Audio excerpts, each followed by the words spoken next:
Welcome to my YouTube channel corps voice. তো আজকের এই ভিডিওটা তাদের জন্য যারা ডাব্লিউবি কনস্টেবল 2025-এ এক্সামিনেশনের জন্য প্রিপারেশন নিচ্ছে। তো যেহেতু আমরা সকলেই জানি যে আগামী 30শে নভেম্বর ডাব্লিউবি কনস্টেবল 2025-এর এক্সামিনেশন হতে চলেছে। হাতে আর বেশি সময় নেই আমাদের কাছে, আর মাত্র কয়েকটা দিন সময় আছে।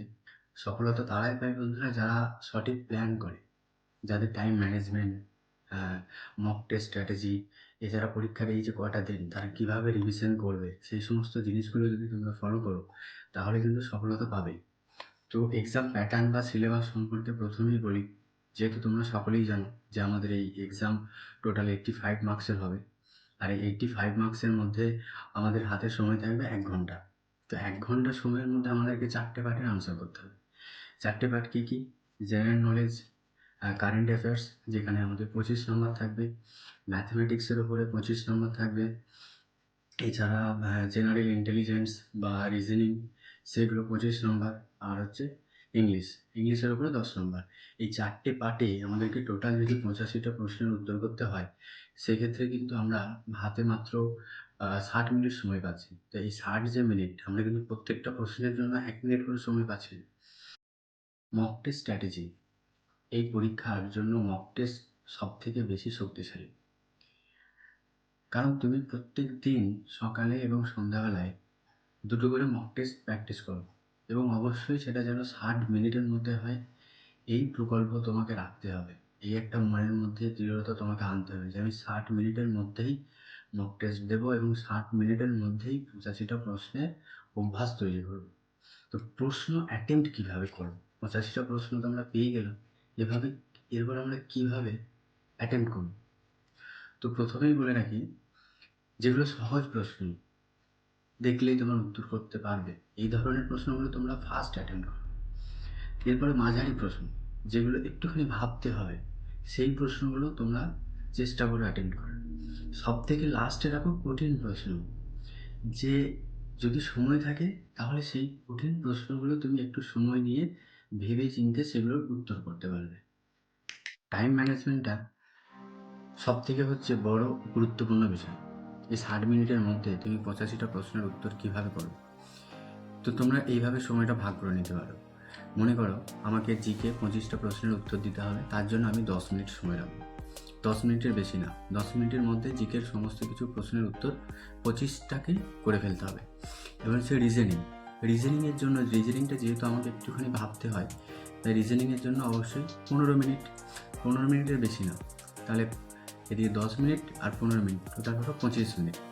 গণিত, 25টা গণিত করতে হবে। তো এই গণিত করার জন্য তুমি 20 মিনিট সময় নাও। 20 মিনিট, তাহলে 25 আর 20, 45 মিনিট।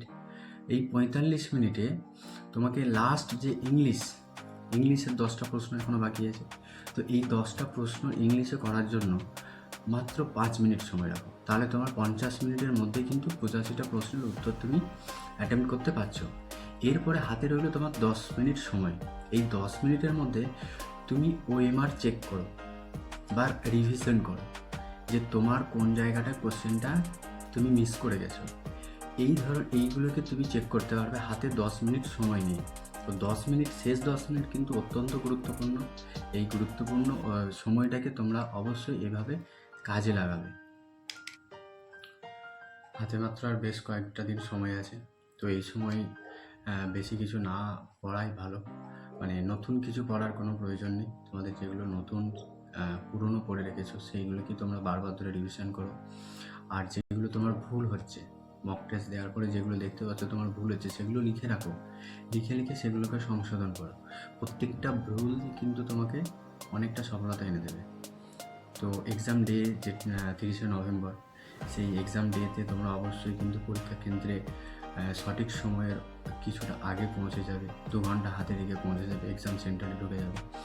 আর এক্সাম সেন্টার ঢোকার আগে বা এই বেশ কয়েকদিন কিন্তু প্যানিক হবে না।